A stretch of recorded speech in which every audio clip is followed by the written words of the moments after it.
Bonjour à tous. La direction générale de la RTCI, l'autorité de régulation des télécommunications en Côte d'Ivoire, a reçu hier mercredi 13 janvier 2021 dans ses locaux à Marcory plusieurs associations de consommateurs. Au centre des échanges, la décision du régulateur de limiter les bonus sur la communication à 100%, mais également des précisions sur l'encadrement des activités de livraison urbaine.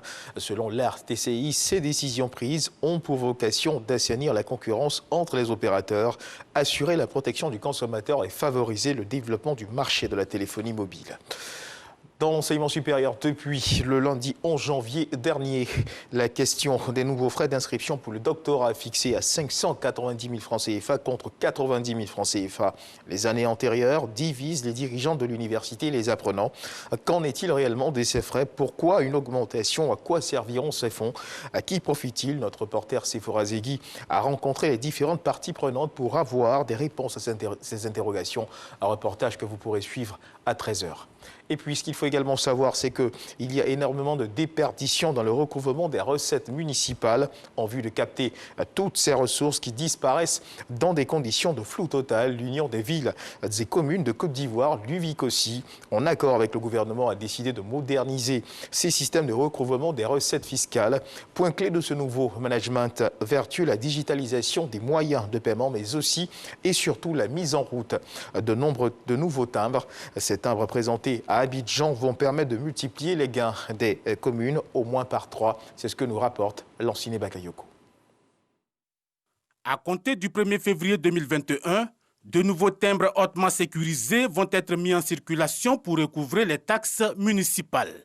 L'opération de production de timbres sécurisés est engagée sous l'égide du gouvernement et implique un certain nombre de ministères qui chacun joue son rôle à l'intérieur de cette opération pour que les collectivités puissent construire leur autonomie. Ces nouveaux timbres faits de matières spécifiques, magnétisés, non lavables et dégradables au contact de l'eau, vont en effet permettre d'éviter les fraudes. Des fraudes qui font perdre des ressources importantes aux mairies. Avec la mise en œuvre des valeurs inactives sécurisées, à savoir les timbres, nous parviendrons à juguler, à arrêter et éradiquer les fraudes constatées par le passé pour que finalement les ressources destinées à l'action municipale soient correctement collectées au bénéfice de nos concitoyens. En ce qui concerne la distribution, elle se fera via le réseau des services décentralisés du Trésor public. Plus question donc pour les communes de l'intérieur de venir s'approvisionner à Abidjan. Ce changement de timbre rentre dans le cadre d'une vaste réforme de modernisation des mécanismes de collecte des ressources municipales.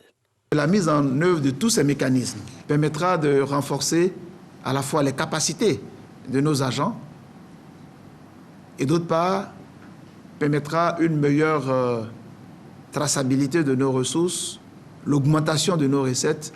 Pour permettre aux usagers de s'approprier cette politique d'optimisation des ressources fiscales, une campagne de sensibilisation est prévue du 17 au 27 janvier.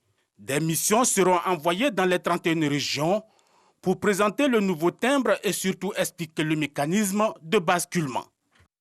Et puis dans l'actualité internationale, en Ouganda, les bureaux de vote ont ouvert ce jeudi 14 janvier au matin pour des élections générales. Après une campagne électorale tendue pour le scrutin présidentiel, le président sortant Yoweri Museveni brigue un nouveau mandat, le 6e, face à 10 autres candidats, dont le plus populaire, le député et ancien chanteur Bobi Wine.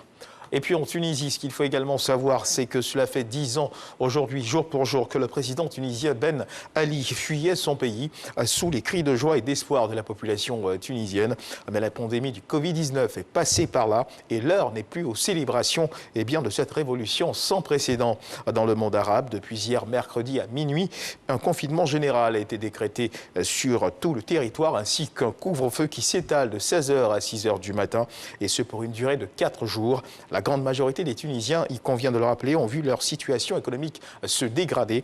Face à cela, il y a un État qui a bien du mal à affronter cette crise, un État qui peine à réformer l'économie qui est, rappelons-le, sous une pression budgétaire jamais vue jusqu'ici. Toujours dans l'actualité internationale, aux États-Unis, Ce qu'il faut également savoir, c'est qu'une majorité d'élus de la Chambre des représentants a voté hier mercredi 13 janvier la mise en accusation formelle de Donald Trump pour avoir incité aux violences du Capitole, ouvrant la voie à un deuxième procès historique du président des États-Unis.